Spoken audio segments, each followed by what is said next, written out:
Hi everyone, फिर से एक नए वीडियो पर आपका स्वागत है। आज हम इस वीडियो में बिहार बोर्ड द्वारा जारी सामाजिक विज्ञान के प्रश्न और उत्तर करने वाले हैं, यानी कि ऑब्जेक्टिव प्रश्न इस वीडियो में हम लोग देखेंगे। तो चलिए शुरू करते हैं। आप यहाँ देख सकते हैं सबसे पहले क्या लिखा गया है कि सेकेंडरी स्कूल एग्जामिनेशन 2021 एनुअल। समय की अगर बात करें तो समय आपके हैं 2 घंटे 45 मिनट सब्जेक्टिव और ऑब्जेक्टिव मिला करके, ठीक है। कुल पूर्णांक की अगर बात करें तो कुल पूर्णांक आपको मिलेंगे 80 मार्क्स सब्जेक्टिव और ऑब्जेक्टिव मिला करके, ठीक है। और यहाँ पे परीक्षार्थी के लिए कुछ इंस्ट्रक्शन है, तो इसे मैं स्क्रॉल कर देता हूँ। इसे आप चाहे तो पॉज करके पढ़ सकते हैं। हम चलते हैं वस्तुनिष्ठ प्रश्न वाले सेक्शन में, ठीक है। तो आ गए हैं हम उस सेक्शन में। देखिए यहाँ पे खंड अ यानी कि सेक्शन ए, वस्तुनिष्ठ प्रश्न ऑब्जेक्टिव टाइप क्वेश्चन, ठीक है। यहाँ पर आप देख सकते हैं क्या लिखा गया है कि प्रश्न संख्या 1 से 80 तक के प्रत्येक प्रश्न के साथ 4 विकल्प है, जिनमें से एक सही है। प्रत्येक प्रश्न के लिए 1 अंक निर्धारित है। अपने द्वारा चुने गए विकल्प को OMR शीट पर चिन्हित करें। किन्हीं 40 प्रश्नों के उत्तर दें। यानी कि प्रश्न जो होंगे वो 80 होंगे, लेकिन आपको जवाब केवल और केवल 40 प्रश्न के ही जवाब देने हैं। अगर इससे ज़्यादा जवाब देते हैं तो भी आपके केवल और केवल 40 प्रश्न काउंट होंगे, वो भी 1 से लेकर के जहाँ तक आपके 40 प्रश्न हो जाएंगे वहाँ तक काउंट करेंगे और उसी में से सही गलत का चुनाव किया जाएगा। जितने सही होंगे उतने अंक मिलेंगे। तो हम आपसे यही कहेंगे कि एग्जामिनेशन हॉल में जब आप प्रश्न को हल करें यानी कि उसका जवाब दें तो आप अच्छे से पढ़ें और जो आपको आता है उसी का जवाब दें, ठीक है। तो चलिए अब हम क्वेश्चन को शुरू करते हैं और क्वेश्चन नंबर 1 की ओर आते हैं। और इसमें 4 ऑप्शन है और आप इसका उत्तर आप हमें कमेंट बॉक्स में बताएंगे और साथ ही मैं भी आपको बाद में इसका सही जवाब मैं बताऊंगा, जो इसका सही जवाब क्या होगा, ठीक है। और एक बात कह देते हैं कि हमारे चैनल पे आप पहली बार है तो चैनल को सब्सक्राइब कर लीजिए, साथ ही वीडियो को लाइक कर दीजिए। चलिए फर्स्ट क्वेश्चन क्या है देखिए। फर्स्ट क्वेश्चन ये है कि हिंद चीन में कौन सा राष्ट्र शामिल नहीं है। हिंद चीन में कौन सा राष्ट्र शामिल नहीं है। Option A Vietnam, option B Laos, option C चीन और ऑप्शन डी कंबोडिया। तो कौन सा सही जवाब है हमें कमेंट बॉक्स में जल्दी से बताइए। तो इसका सही जवाब है ऑप्शन सी यानी कि चीन। चीन जो है सो हिंद चीन में हिंद शामिल नहीं है, ठीक है। चीन जो है सो हिंद चीन में शामिल नहीं है, तो इसका राइट आंसर हो जाएगा ऑप्शन सी। आइए नेक्स्ट क्वेश्चन की ओर चलते हैं। क्वेश्चन नंबर 2 क्या है। क्वेश्चन नंबर 2 ये है कि वियना कांग्रेस कब हुआ था। वियना कांग्रेस कब हुआ था, क्लियर। तो इसका ऑप्शन ए है 1815 ईस्वी, ऑप्शन बी 1818 ईस्वी, ऑप्शन सी 1820 ईस्वी और ऑप्शन डी 1848 ईस्वी। तो सही जवाब क्या होगा वो हमें जल्दी से बताइए। तो इसका सही जवाब है 1815 ईस्वी, यानी कि वियना कांग्रेस हुआ था 1815 ईस्वी में, जो कि ऑप्शन ए में है, इसलिए ऑप्शन ए राइट आंसर हो जाएगा। ऑप्शन ए राइट आंसर हो जाएगा। आइए नेक्स्ट क्वेश्चन की ओर चलते हैं। क्वेश्चन नंबर 3 क्या है। तो क्वेश्चन नंबर 3 ये है कि भारत में गदर पार्टी की स्थापना किसने की। भारत में गदर पार्टी की स्थापना किसने की।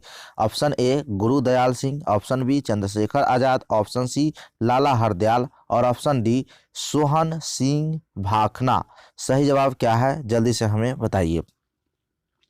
देखिए इसका जो सही जवाब है वो है लाला हरदयाल ने, यानी कि भारत में गदर पार्टी की स्थापना लाला हरदयाल ने की थी, जो कि ऑप्शन सी में है, इसलिए राइट आंसर हमारा हो जाएगा option C is right answer.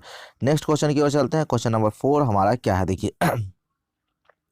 द्वितीय महायुद्ध के बाद यूरोप में किस संस्था का उदय आर्थिक दुष्प्रभावों को समाप्त करने के लिए हुआ। द्वितीय महायुद्ध के बाद यूरोप में किस संस्था का उदय उदय आर्थिक दुष्प्रभावों को समाप्त करने के लिए हुआ। Option A SAARC, option B NATO, option C OPEC और ऑप्शन डी यूरोपीय संघ। सही जवाब क्या है जल्दी से हमें बताइए। तो इसका सही जवाब हो जाएगा यूरोपीय संघ, यानी कि इसका सही जवाब क्या होगा यूरोपीय संघ, ऑप्शन डी। आइए नेक्स्ट क्वेश्चन की ओर चलते हैं। क्वेश्चन नंबर 5 क्या कह रहा है? देखिए क्वेश्चन नंबर 5 ये है कि नरोत्तम सिंहानुक किस देश के शासक थे? नरोत्तम सिंहानुक किस देश के शासक थे? ऑप्शन ए वियतनाम नाम, option B Laos, option C Thailand और ऑप्शन डी कंबोडिया। ठीक है, तो सही जवाब कौन सा है जल्दी से हमें बताइए। देखिए इसका सही जवाब है कंबोडिया, यानी नरोत्तम सिंहानुक जो है वो कंबोडिया के शासक थे। ठीक है, तो इसका राइट आंसर हो जाएगा option D is right answer. आइए नेक्स्ट क्वेश्चन की ओर चलते हैं। क्वेश्चन नंबर 6 क्या कहता है? तो क्वेश्चन नंबर 6 ये है कि वाष्प चालित इंजन का आविष्कार किसने किया था? वाष्प चालित इंजन का आविष्कार किसने किया था? Option A Abraham Darby, option B James Watt, option C George Stephenson और ऑप्शन डी रॉबर्ट फुल्टन। तो सही जवाब क्या है जल्दी से हमें कमेंट में बताइए, जल्दी से बताइए क्या होगा इसका सही जवाब। तो इसका जो सही जवाब होगा वो होगा क्या?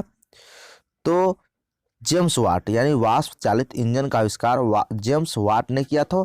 तो इसका राइट आंसर ऑप्शन बी हो जाएगा। Clear, James Watt right answer होगा। आइए नेक्स्ट क्वेश्चन की ओर चलते हैं। Question number 7। क्वेश्चन नंबर 7 में क्या कहा है? Tata iron and steel company की स्थापना कब की गई? Tata iron and steel company की स्थापना कब की गई? ऑप्शन ए 1854 ईस्वी में, ऑप्शन बी 1907 ईस्वी, ऑप्शन सी 1915 ईस्वी और ऑप्शन डी 1923 ईस्वी। तो राइट आंसर इसका क्या होगा जल्दी से हमें बताइए। देखिए इसका राइट आंसर हो जाएगा 1907 ईस्वी, यानी कि Tata iron and steel company की स्थापना 1907 में की गई थी, जो कि ऑप्शन बी में है, इसलिए ऑप्शन बी राइट आंसर हो जाएगा। ठीक है, आइए नेक्स्ट क्वेश्चन की ओर चलते हैं। क्वेश्चन नंबर 8 जो कि बहुत ही आसान क्वेश्चन है। गोलघर कहाँ स्थित है? गोलघर कहाँ स्थित है? Option A Kolkata, option B Patna, option C Delhi, option D Gaya. Right answer क्या है? तो आप जल्दी से बताइए। तो इसका राइट आंसर है पटना, यानी कि ऑप्शन बी राइट आंसर हो जाएगा। आइए नेक्स्ट क्वेश्चन की ओर चलते हैं। क्वेश्चन नंबर 9 क्या है? देखिए क्वेश्चन नंबर 9 आपके स्क्रीन पर है। किस अमेरिकी राष्ट्रपति ने न्यू डील लागू की? किस अमेरिकी राष्ट्रपति ने न्यू डील लागू की? Option A Woodrow Wilson, option B FD Roosevelt और option C Abraham Lincoln, option D John F Kennedy. Right answer क्या होगा जल्दी से कमेंट में बताइए। तो इसका राइट आंसर हो जाएगा FD रूजवेल्ट, यानी कि न्यू डील लागू किया गया था किसके द्वारा? FD रूजवेल्ट के द्वारा। तो ये आपको याद रखना है, ऑप्शन बी राइट आंसर हो जाएगा। आइए नेक्स्ट क्वेश्चन की ओर चलते हैं। क्वेश्चन नंबर 10 क्या है? देखिए क्वेश्चन नंबर 10 आपके स्क्रीन पर है। नेपोलियन संहिता किस वर्ष लागू की गई? नेपोलियन संहिता किस वर्ष लागू की गई? ऑप्शन ए 1789 ईस्वी, ऑप्शन बी 1791 ईस्वी, ऑप्शन सी 1801 ईस्वी, ऑप्शन डी 1804 ईस्वी। तो सही जवाब हमें कमेंट बॉक्स में जल्दी से बताइए, इसका सही जवाब क्या होगा? देखिए इसका सही जवाब आपका हो जाएगा 1804 ईस्वी, यानी कि नेपोलियन संहिता जो वर्ष लागू किया गया वो 1804 में लागू किया, जो कि ऑप्शन डी है, इसलिए option D is right answer हो जाएगा। आइए नेक्स्ट क्वेश्चन की ओर चलते हैं। क्वेश्चन नंबर 11 क्या है? फ्रैंकफर्ट की संधि कब हुई? फ्रैंकफर्ट की संधि कब हुई? ऑप्शन ए 1864 ईस्वी, ऑप्शन बी 1866 ईस्वी, ऑप्शन सी 1870 ईस्वी, ऑप्शन डी 1871 ईस्वी। क्लियर, तो इसका राइट आंसर क्या होगा जल्दी हमें बताइए। तो इसका राइट आंसर हो जाएगा 1871, यानी फ्रैंकफर्ट की संधि 1871 ईस्वी में हुआ था, जो कि राइट आंसर है, option D is right answer. आइए नेक्स्ट क्वेश्चन की ओर चलते हैं। क्वेश्चन नंबर 12 क्या है? एकदम सिंपल क्वेश्चन है, आसान क्वेश्चन। देखिए कार्ल मार्क्स का जन्म कहाँ हुआ था? कार्ल मार्क्स का जन्म कहाँ हुआ था? Option A Germany, option B England, option C France, option D Poland. सही जवाब क्या होगा जल्दी से बताइए। तो कार्ल मार्क्स का जन्म जर्मनी में हुआ था। कहाँ हुआ था? जर्मनी में, इसलिए ऑप्शन ए राइट आंसर हो जाएगा। आइए नेक्स्ट क्वेश्चन की ओर चलते हैं। क्वेश्चन नंबर 13 यानी कि 13 आपके स्क्रीन पर है। देखिए क्या है? 1991 इसमें निम्नलिखित में कौन अस्तित्व में आया? 1991 में निम्न में से कौन अस्तित्व में आया? नंबर मतलब option A WTO, option B GATT, option C नई आर्थिक नीति, ऑप्शन डी इनमें से कोई नहीं। सही जवाब क्या होगा जल्दी से हमें कमेंट करके बताइए, जल्दी से कमेंट करके बताइए। तो इसका राइट आंसर हो जाएगा इनमें से कोई नहीं, यानी कि ये जो दिए गए ऑप्शन है इनमें से कोई नहीं होगा। ठीक है, आइए नेक्स्ट क्वेश्चन की ओर चलते हैं। क्वेश्चन नंबर 14 क्या है? तो 14 ये है कि निम्न आर्थिक क्रियाओं में कौन प्राथमिक क्षेत्र से संबंधित नहीं है? निम्न आर्थिक क्रियाओं में कौन प्राथमिक क्षेत्र से संबंधित नहीं है? ऑप्शन ए मत्स्य पालन, option B banking, option C खनन, ऑप्शन डी वन। ठीक है, तो राइट आंसर क्या होगा? हमें कमेंट में जल्दी से बताइए राइट आंसर इसका क्या होगा। तो इसके राइट आंसर है बैंकिंग। ये जो है सो प्राथमिक क्षेत्र से संबंधित नहीं है, प्राथमिक क्षेत्र से संबंधित नहीं है, इसलिए ऑप्शन बी राइट आंसर हो जाएगा। आइए नेक्स्ट क्वेश्चन की ओर चलते हैं। क्वेश्चन नंबर 15 आपके स्क्रीन पर क्या है? जमशेदपुर, दुर्गापुर, भिलाई और सलेम किस उद्योग के केंद्र है? यानी कि इस प्रश्न में जो दिए गए हैं जमशेदपुर, दुर्गापुर, भिलाई और सलेम किस उद्योग के केंद्र है? ऑप्शन ए सीमेंट उद्योग, ऑप्शन बी चीनी उद्योग, ऑप्शन सी आयरन एवं स्टील और ऑप्शन डी वस्त्र उद्योग। तो इसमें से ये जो दिए गए हैं प्रश्न में वो किस उद्योग में है, ये जवाब बताने हैं। तो जल्दी से हमें कमेंट में बताइए इसका राइट आंसर क्या हो जाएगा। तो इसका राइट आंसर हो जाएगा आयरन और स्टील। यानी ये जितने भी ऊपर नाम दिए गए हैं जमशेदपुर, दुर्गापुर, भिलाई और सलेम, इस जगह पर इसमें इस केंद्र में लोहा और स्टील बनता है, आयरन और स्टील, इसलिए right answer option C right answer हो जाएगा। आइए नेक्स्ट क्वेश्चन की ओर चलते हैं। क्वेश्चन नंबर 16 आपके स्क्रीन पर क्या है?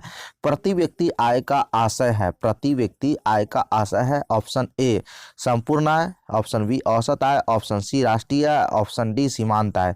तो राइट आंसर क्या होगा? जल्दी से हमें बताइए कमेंट में, जल्दी से हमें बताइए इसका सही जवाब क्या होगा। देखिए इसका सही जवाब होगा औसत आय। प्रति व्यक्ति आय का आशय ये होता है कि औसत आय कितना है। तो औसत आय किस में? ऑप्शन बी में। तो ऑप्शन बी राइट आंसर हो जाएगा, ऑप्शन बी राइट आंसर। आइए नेक्स्ट क्वेश्चन की ओर चलते हैं। क्वेश्चन नंबर 17 क्या है? देखिए 17 ये है कि राष्ट्रीय विकास परिषद का गठन कब हुआ? राष्ट्रीय विकास परिषद का गठन कब हुआ? तो ऑप्शन ए है 1950, ऑप्शन बी 1951 और ऑप्शन सी 1952, ऑप्शन डी 1955। सही जवाब हमें कमेंट में जल्दी से कीजिए। इसका सही जवाब क्या होगा जल्दी बताइए। देखिए इसका सही जवाब है 1952, यानी राष्ट्रीय विकास परिषद का गठन 1952 में किया गया था।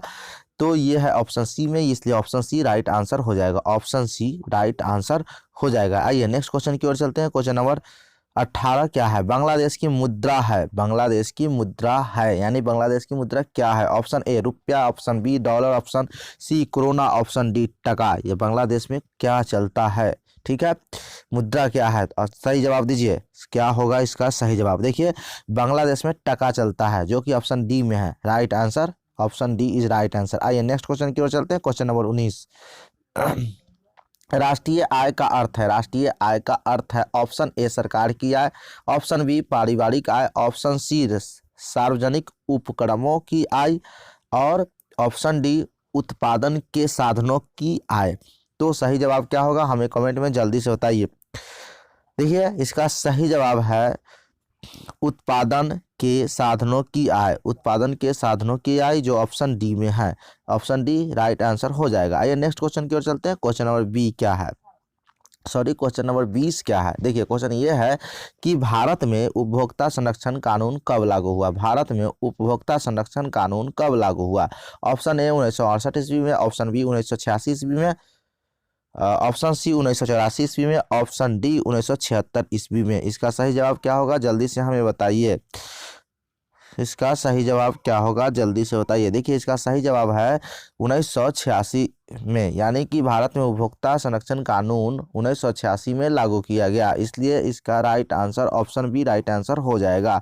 आइए नेक्स्ट क्वेश्चन की ओर चलते हैं। क्वेश्चन नंबर 21 क्या है? आपके स्क्रीन पर देखिए भूमि विकास बैंक द्वारा किस प्रकार का ऋण प्रदान किया जाता है? भूमि विकास बैंक द्वारा किस प्रकार का ऋण प्रदान किया जाता है? ऑप्शन ए अल्पकालीन ऋण, ऑप्शन बी मध्यकालीन ऋण, ऑप्शन सी दीर्घकालीन ऋण और ऑप्शन डी इनमें से सभी। देखिए भूमि विकास के द्वारा जो ऋण प्रदान की जाती है वो जो है सो दीर्घकालीन ऋण होता है, यानी लंबे समय तक के लिए वो प्रदान की जाती है, इसलिए ऑप्शन सी राइट आंसर हो जाएगा। आइए नेक्स्ट क्वेश्चन की ओर चलते हैं। क्वेश्चन नंबर 22 क्या है? क्वेश्चन नंबर 22 आपके स्क्रीन पर है कि भारत में किस प्रकार की आर्थिक प्रणाली पाई जाती है? भारत में किस प्रकार की आर्थिक प्रणाली पाई जाती है? ऑप्शन ए पूंजीवादी अर्थव्यवस्था, ऑप्शन बी समाजवादी अर्थव्यवस्था, ऑप्शन सी मिश्रित अर्थव्यवस्था और ऑप्शन डी साम्यवादी अर्थव्यवस्था। ठीक है, तो सही जवाब क्या होगा हमें कमेंट में जल्दी से बताइए। ठीक है, तो जल्दी से हमें बताइए इसका सही जवाब क्या होगा। देखिए, भारत में जो आर्थिक प्रणाली पाई जाती है वो मिश्रित अर्थव्यवस्था है, यानी कि यहाँ सभी तरह के अर्थव्यवस्था पाए जाते हैं, वो चाहे सेवा क्षेत्र का हो, कृषि क्षेत्र का हो, कोई अन्य क्षेत्र हो, तो वो सब मिश्रित अर्थव्यवस्था है। ठीक है, इसलिए इसका राइट आंसर हो जाएगा सी, राइट आंसर सी हो जाएगा। ये नेक्स्ट क्वेश्चन की ओर चलते हैं। क्वेश्चन नंबर 23 क्या है? देखिए, नागा अर्जुन सागर परियोजना संबंधित है। नागा अर्जुन सागर परियोजना संबंधित है किससे, किस नदी से? देखिए, ऑप्शन ए है कि सतलज से, ऑप्शन बी कावेरी से, ऑप्शन सी नर्मदा से, ऑप्शन डी कृष्णा से। तो नागार्जुन सागर परियोजना किससे संबंधित है? जो नीचे नदी का नाम दिया गया, जल्दी से हमें कमेंट बताइए, कमेंट में जवाब दीजिए क्या होगा इसका। देखिए, यहाँ पे अगर हम बात करें परियोजना से तो ये जो होगा सो कृष्णा नदी से संबंधित है, यानी कि नागा अर्जुन सागर परियोजना कृष्णा नदी पर है, उससे संबंधित है। ठीक है, तो इसका राइट आंसर डी हो जाएगा, option D is right answer. आइए नेक्स्ट क्वेश्चन की ओर चलते हैं। क्वेश्चन नंबर 24 क्या है? देखिए, 26 दिसंबर 2004 को विश्व का कौन सा भाग सुनामी से प्रभावित हुआ था? 26 दिसंबर 2004 को विश्व का कौन सा भाग सुनामी से प्रभावित हुआ था? ऑप्शन ए पश्चिम एशिया, ऑप्शन बी अंटार्कटिका महासागर, ऑप्शन सी अटलांटिक महासागर और ऑप्शन डी बंगाल की खाड़ी। राइट आंसर क्या होगा जल्दी से हमें बताइए। देखिए, इसका राइट आंसर है बंगाल की खाड़ी। 26 दिसंबर 2004 को बंगाल की खाड़ी जो है सुनामी से प्रभावित हो गया था, इसलिए ऑप्शन डी राइट आंसर हो जाएगा। ये नेक्स्ट क्वेश्चन की ओर चलते हैं। क्वेश्चन 25 क्या है? सामान्य संचार व्यवस्था के बाधित होने का मुख्य कारण क्या है? सामान्य संचार व्यवस्था के बाधित होने का मुख्य कारण क्या है? ऑप्शन ए केबल का टूट जाना, ऑप्शन बी संचार टावरों की दूरी, ऑप्शन सी टावरों की ऊंचाई में कमी, ऑप्शन डी इनमें से कोई नहीं। तो इनमें से किसके वजह से सामान्य संचार की व्यवस्था बाधित हो जाती है? जल्दी से हमें कमेंट में बताइए इसका सही जवाब क्या होगा। देखिए, केबल का टूट जाना, यानी कि उसका वायर जो केबल होता है वो टूट जाएगा तो संचार व्यवस्था है वो बाधित हो जाएगा, इसलिए ऑप्शन ए राइट आंसर हो जाएगा। इस बात को याद रखेंगे। ठीक है, आइए नेक्स्ट क्वेश्चन की ओर चलते हैं। क्वेश्चन नंबर 26 क्या है?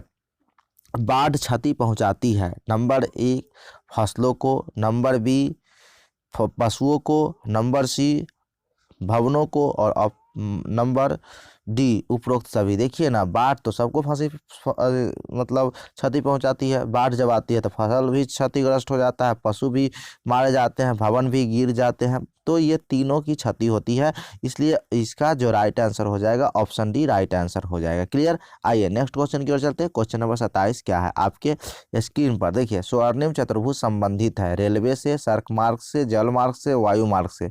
स्वर्णिम चतुर्भुज संबंधित है रेलवे से, सड़क मार्ग से, जल मार्ग से, वायु मार्ग से। किससे संबंधित है? जल्दी से हमें कमेंट में जवाब दीजिए। देखिए, स्वर्णिम चतुर्भुज जो है वो सड़क मार्ग से संबंधित है, इसलिए ऑप्शन बी राइट आंसर हो जाएगा। आइए नेक्स्ट क्वेश्चन की ओर चलते हैं। क्वेश्चन नंबर 28 क्या है? देखिए, क्वेश्चन नंबर 28 है, बाढ़ के समय लोगों को जाना चाहिए। कहाँ जाना चाहिए भाई? तो ऑप्शन ए गांव के बाहर, ऑप्शन बी खेत में, ऑप्शन सी उच्च भूमि पर और ऑप्शन डी कहीं नहीं। जब बाढ़ आता है तो कहाँ जाना चाहिए? एकदम वेरी सिंपल है, लोग ऊंचे जगह पर जाते हैं अपने जान बचाने के लिए, इसलिए ऑप्शन सी राइट आंसर हो जाएगा, उच्च भूमि पर। ठीक है, आइए नेक्स्ट क्वेश्चन की ओर चलते हैं। क्वेश्चन नंबर 29 क्या है? 29 नंबर क्वेश्चन यह है कि निम्न में से कौन क्षेत्रीय राजनीतिक दल है? निम्न में से कौन क्षेत्रीय राजनीतिक दल है? ऑप्शन ए Bharatiya Janata party, option B भारतीय राष्ट्रीय Congress, option C Janata Dal United और ऑप्शन डी भारतीय कम्युनिस्ट पार्टी। ठीक है, तो इसमें से बताना क्षेत्रीय राजनीतिक दल कौन है, जल्दी से हमें कमेंट करके बताइए इसका सही जवाब क्या होगा। देखिए, क्षेत्रीय राजनीतिक दल की बात करें तो ये हमारा जनता दल है। ठीक है, जनता दल यूनाइटेड, यानी कि राइट आंसर ऑप्शन सी हो जाएगा। आइए नेक्स्ट क्वेश्चन की ओर चलते हैं। क्वेश्चन नंबर 30 क्या है? क्वेश्चन नंबर 30 है कि पंचायत के चुनाव कौन करवाता है? पंचायत के चुनाव कौन करवाता है? ठीक है, ऑप्शन ए केंद्र सरकार, ऑप्शन बी जिला परिषद, ऑप्शन सी राज्य चुनाव आयोग और ऑप्शन डी राज्य सरकार। तो सही आंसर क्या होगा जल्दी से हमें बताइए। देखिए, चुनाव करवाने का जो जिम्मा होता है वो राज्य सरकार को होता है, राज्य चुनाव आयोग को। यानी कि कोई चुनाव तो चुनाव आयोग ही ना करवाएगा, राज्य चुनाव आयोग पंचायत के चुनाव को करवाता है। ठीक है, तो ऑप्शन सी राइट आंसर हो जाएगा। आइए नेक्स्ट क्वेश्चन की ओर चलते हैं। क्वेश्चन नंबर 31 क्या है? 31 ये है कि भारत के किस राज्य से पंचायती राज की शुरुआत हुई? भारत के किस राज्य से पंचायती राज की शुरुआत हुई? ऑप्शन ए बिहार से, ऑप्शन बी उत्तर प्रदेश से, ऑप्शन सी पंजाब से, ऑप्शन डी राजस्थान से। सही जवाब क्या होगा जल्दी से हमें बताइए, इसका सही जवाब क्या होगा? देखिए, इसका सही जवाब है राजस्थान, यानी पंचायती राज की जो शुरुआत हुई वह राजस्थान से हुआ था, इसलिए ऑप्शन डी राइट आंसर हो जाएगा। ठीक है, आइए नेक्स्ट क्वेश्चन की ओर चलते हैं। क्वेश्चन नंबर 32 क्या है? क्वेश्चन नंबर 32 ये है कि वर्ष 1975 में भारतीय राजनीति में किस लिए जाना जाता है? वर्ष 1975 भारतीय राजनीति में किस लिए जाना जाता है? ऑप्शन ए इस वर्ष आम चुनाव हुए थे, ऑप्शन बी श्रीमती इंदिरा गांधी प्रधानमंत्री बनी थी, ऑप्शन सी देश में आंतरिक आपातकाल लागू हुआ था, और ऑप्शन डी जनता पार्टी की सरकार बनी थी। इनमें से सही जवाब क्या है वो हमें जल्दी से बताइए। देखिए, यहाँ पे 1975 इसलिए भारतीय राजनीति में जाना जाता है क्योंकि उस समय श्रीमती इंदिरा गांधी प्रधानमंत्री बनी थी, इसलिए 1975 भारतीय राजनीति में जाना जाता है, इसलिए राइट आंसर ऑप्शन बी हो जाएगा। आइए नेक्स्ट क्वेश्चन की ओर चलते हैं। क्वेश्चन नंबर 33 क्या है? देखिए, क्वेश्चन नंबर 33 ये है कि ताड़ी विरोध आंदोलन किस प्रांत से शुरू किया गया? ताड़ी विरोध आंदोलन किस प्रांत से शुरू किया गया? इसका राइट आंसर हमें दीजिए कमेंट में। Option A Bihar, option B Uttar Pradesh, option C Andhra Pradesh, option D Tamil Nadu. सही जवाब दीजिए, जल्दी से बताइए क्या होगा इसका सही जवाब। देखिए, इसका जो सही जवाब है वो है क्या है? आंध्र प्रदेश, यानी ताड़ी विरोध आंदोलन आंध्र प्रदेश से शुरू हुआ था, इसलिए राइट आंसर हो जाएगा ऑप्शन सी राइट आंसर हो जाएगा। आइए नेक्स्ट क्वेश्चन की ओर चलते हैं। क्वेश्चन नंबर 34 क्या है? देखिए, क्वेश्चन नंबर 34 ये है कि धर्म को समुदाय का मुख्य आधार कौन मानता है? धर्म को समुदाय का मुख्य आधार कौन मानता है? ऑप्शन ए सांप्रदायिक, ऑप्शन बी नारीवादी, ऑप्शन सी धर्मनिरपेक्ष, और ऑप्शन डी जातिवादी। तो सही जवाब क्या होगा जल्दी से बताइए। तो इसका सही जवाब है सांप्रदायिक, यानी कि धर्म के समुदायों का मुख्य आधार कौन मानता है? तो सांप्रदायिक मानता है। ठीक है, इसका राइट आंसर हो जाएगा। आइए नेक्स्ट क्वेश्चन की ओर चलते हैं। क्वेश्चन नंबर 35 क्या है? सत्ता में साझेदारी सही है क्योंकि। क्यों सही है भाई? देखिए, सत्ता में साझेदारी सही है क्योंकि ऑप्शन है ए यह विविधता को बढ़ाती है, ऑप्शन बी देश की एकता को कमजोर करती है, ऑप्शन सी फैसले लेने में देर करवाती है, और ऑप्शन डी विभिन्न समुदायों के बीच टकराव कम करती है। सही जवाब क्या होगा कमेंट में जल्दी से बताइए। सही जवाब क्या होगा कमेंट में जल्दी से बताइए। देखिए, इसका जो सही जवाब होगा ये है कि सत्ता में जो साझेदारी सही है। क्यों? साझेदारी से ये होता है कि विभिन्न समुदायों के बीच टकराव कम हो जाता है, विभिन्न समुदायों के बीच टकराव कम हो जाता है, इसलिए ऑप्शन डी राइट आंसर हो जाएगा। आइए नेक्स्ट क्वेश्चन की ओर चलते हैं। क्वेश्चन नंबर 36 क्या है? 36 ये है कि नेपाल में सप्तदलीय गठबंधन का मुख्य उद्देश्य क्या है? नेपाल में सप्तदलीय गठबंधन का मुख्य उद्देश्य क्या है? ऑप्शन ए राजा को देश छोड़ने पर मजबूर करना, ऑप्शन बी लोकतंत्र की स्थापना करना, ऑप्शन सी भारत नेपाल के बीच संबंधों को बेहतर बनाना, और ऑप्शन डी सर्वदलीय सरकार की स्थापना करना। तो इनमें से सही जवाब क्या होगा जल्दी से हमें बताइए। देखिए, इसका जो सही जवाब होगा ये कि लोकतंत्र की स्थापना करना। ठीक है, क्योंकि वहाँ पहले राजा वाला सिस्टम था, अब जो है सो लोकतंत्र की स्थापना, यानी कि लोकतंत्र वहाँ हो भी गया है, तो लोकतंत्र की स्थापना करना इसका मुख्य कारण है, मुख्य उद्देश्य है।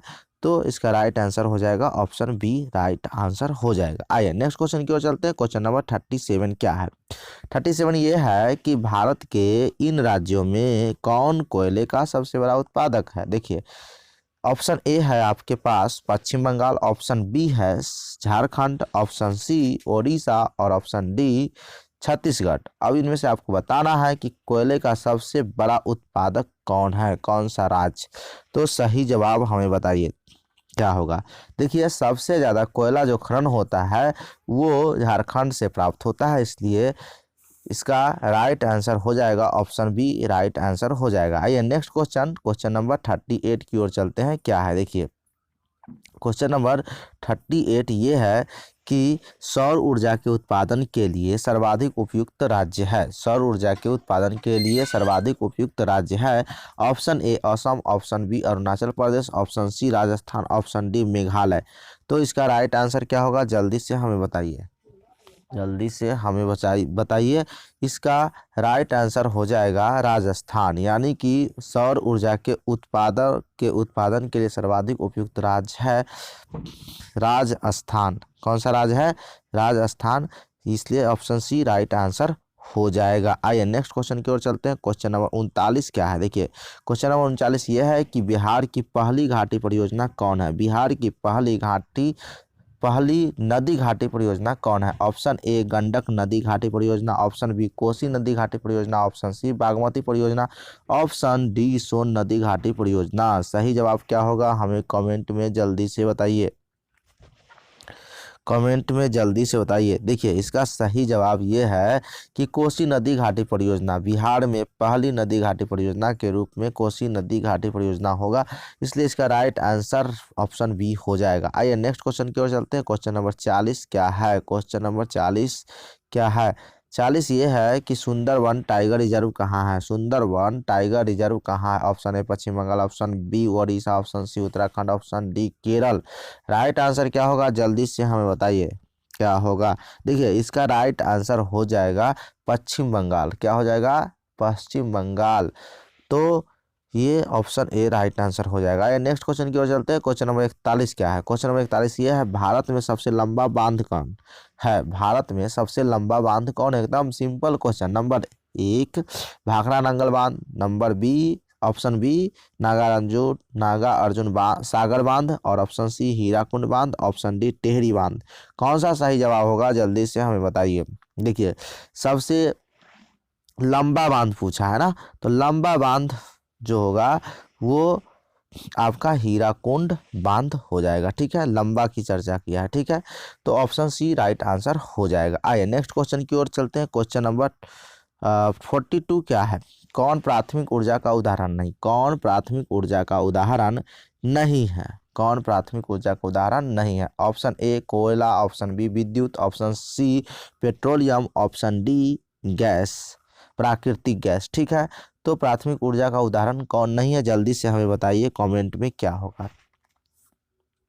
देखिए, इसमें प्राथमिक ऊर्जा का उदाहरण नहीं है, वो है विद्युत। विद्युत जो है यानी कि बिजली है, वो प्राथमिक ऊर्जा का उदाहरण नहीं है, इसलिए ऑप्शन बी राइट आंसर हो जाएगा। ठीक है, आइए नेक्स्ट क्वेश्चन की ओर चलते हैं। क्वेश्चन नंबर 43 क्या कहता है?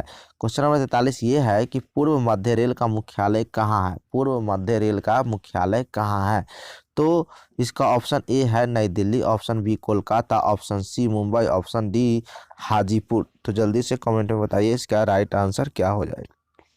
देखिए, पूर्व मध्य रेल का मुख्यालय हाजीपुर में है, इसलिए ऑप्शन डी राइट आंसर हो जाएगा। ठीक है, आइए नेक्स्ट क्वेश्चन की ओर चलते हैं। Question number 44। क्वेश्चन नंबर 44 क्या है? चावल है। भाई, चावल क्या है? खरीफ फसल है, रबी फसल है, जायद फसल है, या इनमें से कोई नहीं है? ऑप्शन दिया है, 4 ऑप्शन, जल्दी से चुन के बताइए सही जवाब क्या होगा। देखिए, चावल जो है वो खरीफ फसल है, चावल खरीफ फसल है, इसलिए right answer option A right answer हो जाएगा। चलिए आइए नेक्स्ट क्वेश्चन की ओर चलते हैं। क्वेश्चन नंबर 45 क्या है? 45 ये है निम्न में से कौन निजी क्षेत्र की कंपनी नहीं है? निम्न में से कौन निजी क्षेत्र की कंपनी नहीं है? Option A Dabur, option B Bajaj auto limited, option C SAIL और ऑप्शन डी टिस्को। तो सही जवाब क्या होगा? जल्दी से हमें कमेंट करके बताइए। तो इसका सही जवाब है सेल। सेल जो है सो निजी क्षेत्र की कंपनी नहीं है। ठीक है, तो इसका राइट आंसर हो जाएगा ऑप्शन सी, राइट आंसर। आइए नेक्स्ट क्वेश्चन की ओर चलते हैं। क्वेश्चन नंबर 46 क्या है? 46 ये है, कौन खनिज कोडरमा से संबंधित है? कौन खनिज कोडरमा से संबंधित है? Option A bauxite, option B अभ्रक, ऑप्शन सी लौह अयस्क, ऑप्शन डी तांबा। सही जवाब दीजिए क्या है? देखिए इसका सही जवाब अभ्रक। अभ्रक जो है सो कोडरमा से संबंधित नहीं है, इसलिए ऑप्शन बी राइट आंसर हो जाएगा। आइए क्वेश्चन नंबर 47 की ओर चलिए। 47 नंबर क्वेश्चन आपके स्क्रीन पर। ऑपरेशन फ्लड, ऑपरेशन फ्लड का दूसरा नाम क्या है? ऑप्शन ए हरित क्रांति, ऑप्शन बी पीली क्रांति, ऑप्शन सी श्वेत क्रांति, ऑप्शन डी नीली क्रांति। सही जवाब क्या होगा?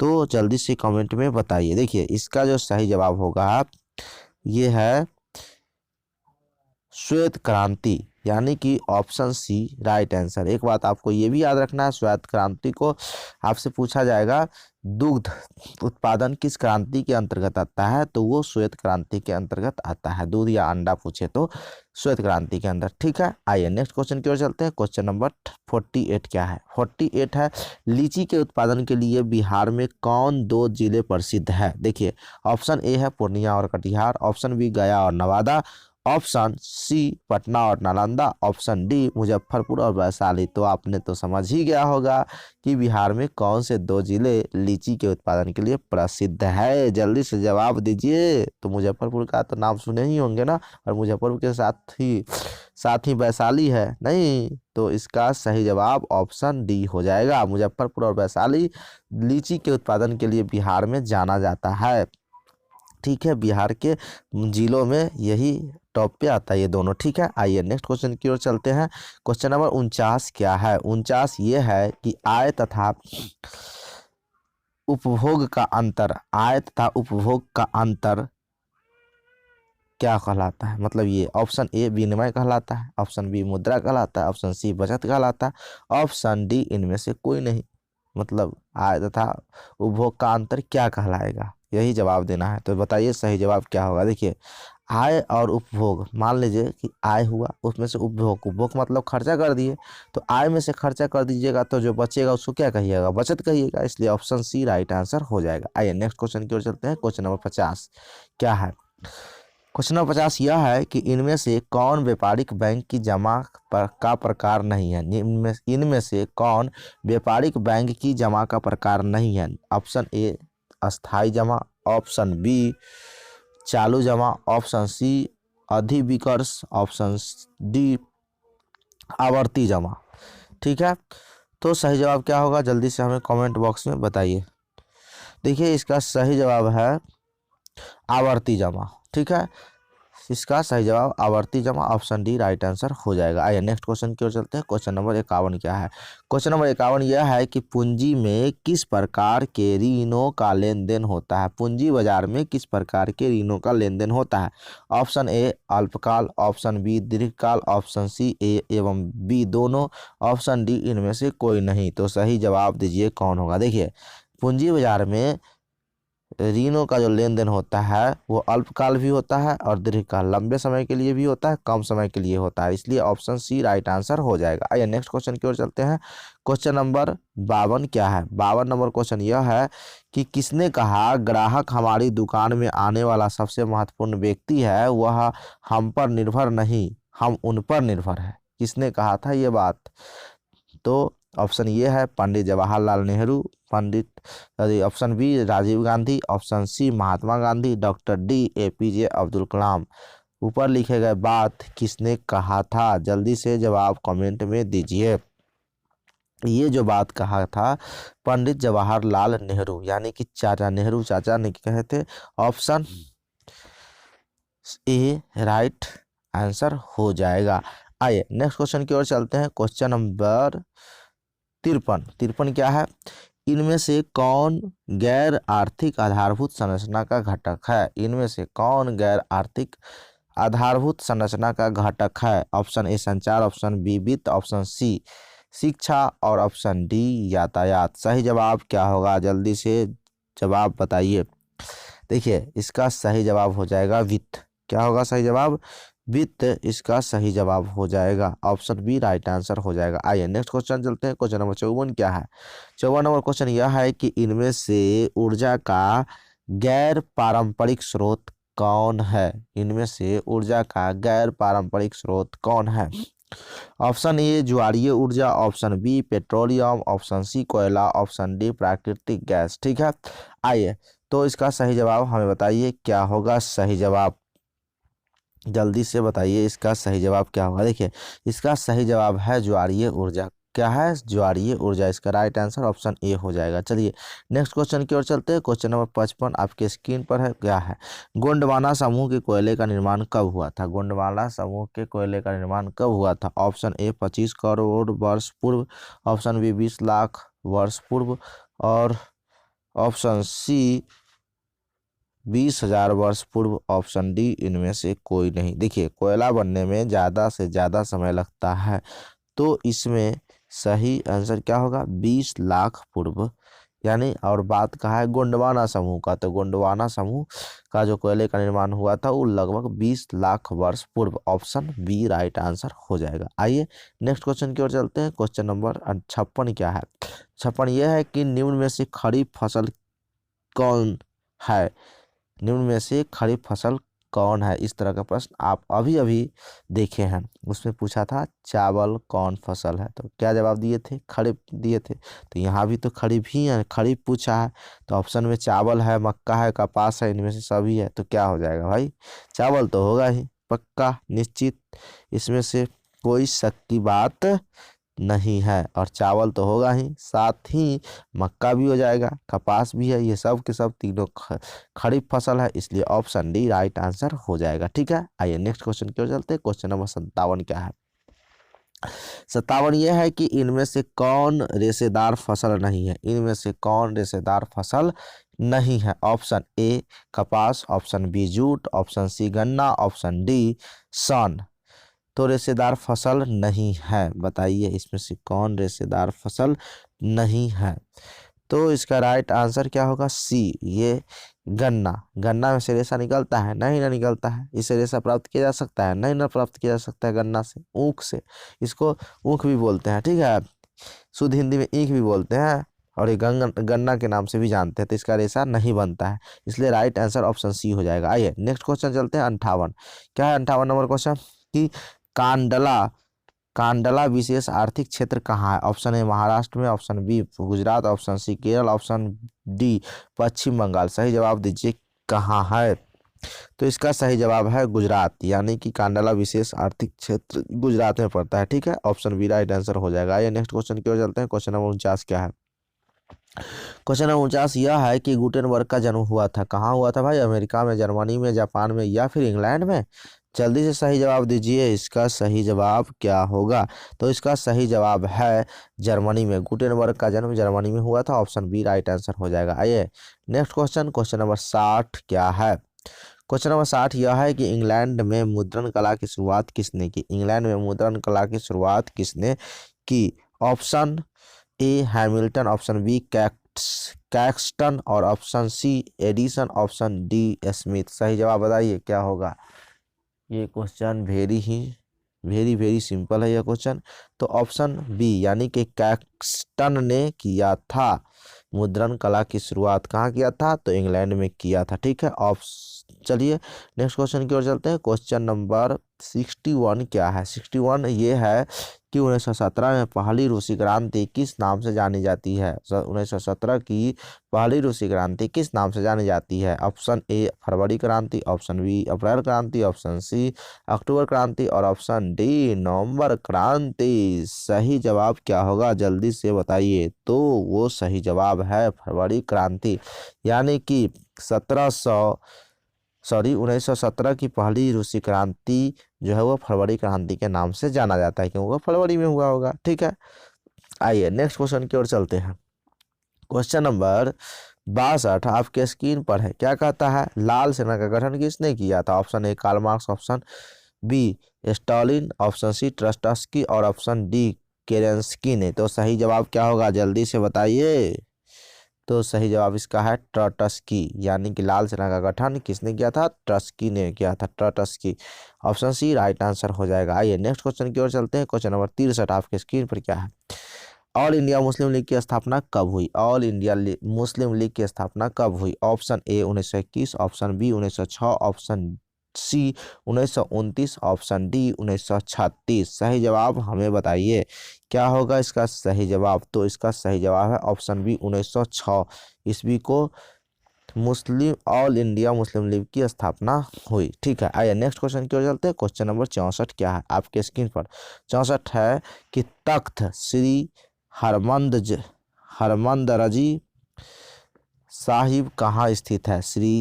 तख्त श्री हरमंदर जी साहिब कहाँ स्थित है? Option A Patna, option B Amritsar, option C Delhi और ऑप्शन डी आगरा। सही जवाब क्या होगा? जल्दी से हमें कमेंट करके बताइए। तो इसका सही जवाब है पटना, यानी कि ये जो है पटना में है। कहाँ है? पटना में है। क्वेश्चन नंबर 65 की ओर चलिए। क्वेश्चन नंबर 65 क्या कहता है? क्वेश्चन नंबर 65 यह है कि सिपाही विद्रोह कब हुआ था? सिपाही विद्रोह कब हुआ था? ऑप्शन ए 1855 ईस्वी, option B 1857, option C 1885, option D 1887। तो राइट आंसर क्या होगा? कमेंट बॉक्स में जल्दी से दीजिए। इसका सही जवाब क्या होगा? दीजिए जल्दी से बताइए, इसका सही जवाब क्या होगा? तो इसका सही जवाब है 1857। सिपाही विद्रोह 1857 में हुआ था, यानी कि ऑप्शन बी। ठीक है, क्वेश्चन नंबर 66 है श्वेत क्रांति का संबंध अर्थव्यवस्था के किस क्षेत्र से है? श्वेत क्रांति का संबंध अर्थव्यवस्था के किस क्षेत्र से है? ऑप्शन ए प्राथमिक क्षेत्र, ऑप्शन बी द्वितीय क्षेत्र, ऑप्शन सी तृतीय क्षेत्र, ऑप्शन डी इनमें से कोई नहीं। तो सही जवाब क्या होगा? जल्दी से हमें बताइए। तो इसका सही जवाब है प्राथमिक क्षेत्र। श्वेत क्रांति का जो संबंध है अर्थव्यवस्था का, वो प्राथमिक क्षेत्र से। ठीक है, आइए नेक्स्ट क्वेश्चन की ओर चलते हैं। क्वेश्चन नंबर 67 क्या है? बिहार दिवस कब मनाया जाता है? बिहार दिवस कब मनाया जाता है? ऑप्शन है 20 जनवरी, ऑप्शन बी 20 जनवरी, ऑप्शन बी 22 मार्च, ऑप्शन सी 23 जून और ऑप्शन डी 25 अगस्त। तो सही जवाब क्या होगा? जल्दी से हमें बताइए, क्या होगा? समझ गए होंगे ना?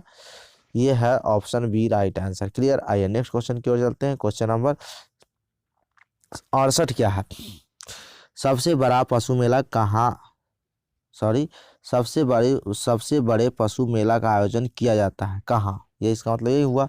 तो option A Sonpur, option B Hajipur, option C Buxar, option D Bhagalpur. तो आप तो समझ गए होंगे और नाम तो सुना सुना सा है। तो इसका सही जवाब क्या होगा? जल्दी से बताइए, सही जवाब क्या होगा? तो इसका सही जवाब है ऑप्शन ए सोनपुर में। देखते हैं ना, वहाँ पर पशु मेला लगता है, ज़्यादा से ज़्यादा वहाँ पशु बिकता है, खरीदा जाता है, खरीद बिक्री होता है ना। तो इसका राइट आंसर ऑप्शन ए होगा। चलिए नेक्स्ट क्वेश्चन की ओर चलते हैं। क्वेश्चन नंबर 69 क्या है? क्वेश्चन नंबर 69 ये है कि सासाराम में किस ऐतिहासिक शासक का मकबरा स्थित है? सासाराम में किस ऐतिहासिक शासक का मकबरा स्थित है? Option A Alauddin Khilji, option B Aurangzeb, option C Sher Shah Suri, option D Qutubuddin Aibak. ठीक है, तो राइट आंसर क्या होगा? जल्दी से कमेंट में बताइए। देखिए इसका सही जवाब है Sher Shah Suri, Sher Shah Suri. Option C right answer हो जाएगा। आइए नेक्स्ट क्वेश्चन की ओर चलते हैं। क्वेश्चन नंबर 70 क्या है? देखिए क्वेश्चन नंबर 70 यह है कि फ्लाइंग शटल का मशीन का आविष्कार किसने किया था? फ्लाइंग शटल मशीन का आविष्कार किसने किया? राइट आंसर क्या होगा? ऑप्शन ए है James Hargreaves, option B John Kay और option C Robert Fulton, option D James Watt. सही जवाब क्या होगा? जल्दी से बताइए। तो इसका सही जवाब है जॉन के द्वारा, यानी कि फ्लाइंग शटल मशीन का आविष्कार जॉन के ने किया था। ठीक है, आइए राइट आंसर हो गया ऑप्शन बी। नेक्स्ट क्वेश्चन चलते हैं। क्वेश्चन नंबर 21 क्या है? दुर्गापुर स्टील प्लांट किस राज्य में स्थित है? दुर्गापुर स्टील प्लांट किस राज्य में स्थित है? Option A Madhya Pradesh, option B Orissa, option C Paschim Bangal और ऑप्शन डी झारखंड। तो राइट आंसर क्या होगा? जल्दी से कमेंट करके बताइए। तो इसका सही जवाब है पश्चिम बंगाल, यानी कि ऑप्शन सी राइट आंसर हो जाएगा। ये नेक्स्ट क्वेश्चन की ओर चलते हैं। क्वेश्चन नंबर 72 क्या है? देखिए क्वेश्चन नंबर 72 है सेडान युद्ध कब हुआ? सेडान युद्ध कब हुआ? Option A 1871, option B 1870, option D 1848 और ऑप्शन डी 1815 ईस्वी। तो सही जवाब क्या होगा? कमेंट में जल्दी से दीजिए। इसका सही जवाब क्या होगा? देखिए, इसका राइट आंसर की बात करें तो राइट आंसर हो जाएगा 1870 ईस्वी में, यानी सेडान का युद्ध 1870 ईस्वी में हुआ था। इसे आप याद रखेंगे। आइए नेक्स्ट क्वेश्चन की ओर चलते हैं। क्वेश्चन नंबर 73 क्या है? हीगेल कौन था? हीगेल कौन था? Number A, option A German chancellor, option B राजनीतिक, ऑप्शन सी दार्शनिक और ऑप्शन डी इनमें से कोई नहीं। तो सही जवाब क्या होगा? जल्दी से जवाब दीजिए। देखिए, इसका सही जवाब है दार्शनिक था। हीगेल दार्शनिक था। ठीक है, आइए क्वेश्चन नंबर 74 की ओर चलते हैं। 74 नंबर क्वेश्चन क्या है? मार्च 1946 में फ्रांस एवं वियतनाम के बीच होने वाला समझौता किस नाम से जाना जाता है? ऑप्शन ए जेनेवा समझौता, ऑप्शन बी हनोई समझौता, ऑप्शन सी पेरिस समझौता और ऑप्शन डी इनमें से कोई नहीं। तो सही जवाब क्या होगा? ऑप्शन बी राइट आंसर होगा, यानी कि हनोई समझौता के नाम से जाना जाता है। आइए नेक्स्ट क्वेश्चन की ओर चलते हैं। क्वेश्चन नंबर 75, ठीक है, आपके स्क्रीन पर 75 क्वेश्चन ये है कि बंगाल विभाजन कब निरस्त किया गया? बंगाल विभाजन कब निरस्त किया गया? ऑप्शन ए 1905 ईस्वी को, ऑप्शन बी 1911 ईस्वी को और ऑप्शन सी 1915 और ऑप्शन डी 1922 ईस्वी को। तो सही जवाब क्या होगा? जल्दी से हमें कमेंट बॉक्स में बताइए। तो इसका सही जवाब है 1911 को। 1911 ईस्वी में बंगाल विभाजन निरस्त कर दिया गया था। आइए नेक्स्ट क्वेश्चन की ओर चलते हैं। क्वेश्चन नंबर 76 क्वेश्चन नंबर क्या है?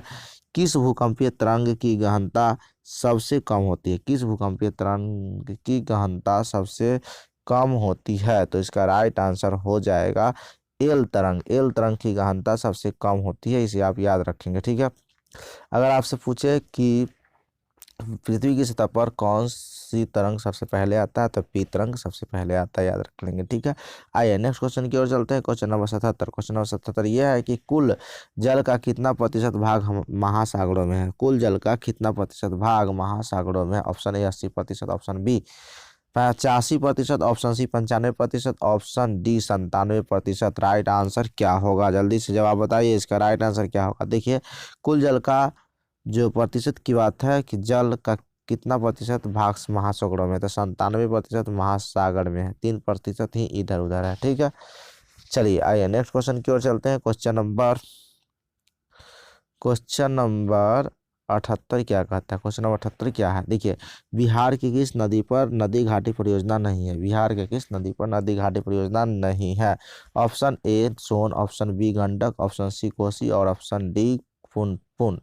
बहुत ही आसान प्रश्न है, जवाब दीजिए क्या होगा इसका सही जवाब? देखिए, पुनपुन नदी पर नदी घाटी परियोजना नहीं है, इसलिए ऑप्शन डी राइट आंसर हो जाएगा। आइए नेक्स्ट क्वेश्चन की ओर चलते हैं। क्वेश्चन नंबर 69 क्या है? क्वेश्चन नंबर 69 क्या है? 69 नंबर क्वेश्चन ये है कि गेहूं फसल है क्या है? Option A kharif, option B rabi, option C zaid और ऑप्शन डी इनमें से कोई नहीं। तो सही जवाब क्या होगा? जल्दी से हमें कमेंट बॉक्स में दीजिए। देखिए, गेहूं जो है वो रबी फसल है। कौन सा फसल है? रबी फसल। ऑप्शन बी राइट आंसर हो जाएगा। ऑप्शन बी राइट आंसर हो जाएगा। ठीक है, ऑप्शन बी राइट आंसर हो जाएगा। चलिए नेक्स्ट क्वेश्चन की ओर चलते हैं। क्वेश्चन नंबर 80 और यह है आखिरी प्रश्न। ठीक है, क्या है? बलवंत राय मेहता समिति का संबंध इनमें किससे है? ऑप्शन ए केंद्र राज्य संबंध, ऑप्शन बी पंचायती राज व्यवस्था और ऑप्शन सी वित्तीय व्यवस्था और ऑप्शन डी संघीय व्यवस्था। सही जवाब कौन सा होगा? ठीक है, तो जवाब दीजिए, इसका सही जवाब क्या होगा? तो ऑप्शन क्या होगा? जल्दी से बताइए। देखिए, बलवंत राय मेहता समिति का संबंध पंचायती राज व्यवस्था है, जो कि ऑप्शन बी में है। ऑप्शन बी राइट आंसर हो जाएगा। क्या हो जाएगा? ऑप्शन बी राइट आंसर हो जाएगा। उम्मीद है कि इस वीडियो में जो भी मैंने ऑब्जेक्टिव प्रश्न का उत्तर बताया वो आप आसानी से समझ पाए होंगे। इस वीडियो को लाइक कर दिए, साथ ही अपने दोस्तों के साथ शेयर कर दीजिए। हमारे चैनल पर पहली बार है तो हमारे चैनल को सब्सक्राइब कर दीजिए, साथ ही बगल के बेल आइकन को प्रेस करके ऑल पे सेलेक्ट कर दीजिए, जिससे लेटेस्ट वीडियो का नोटिफिकेशन आपको सबसे पहले मिलता रहेगा। मिलते हैं नेक्स्ट वीडियो में, तब तक के लिए धन्यवाद। जय हिंद, वंदे मातरम।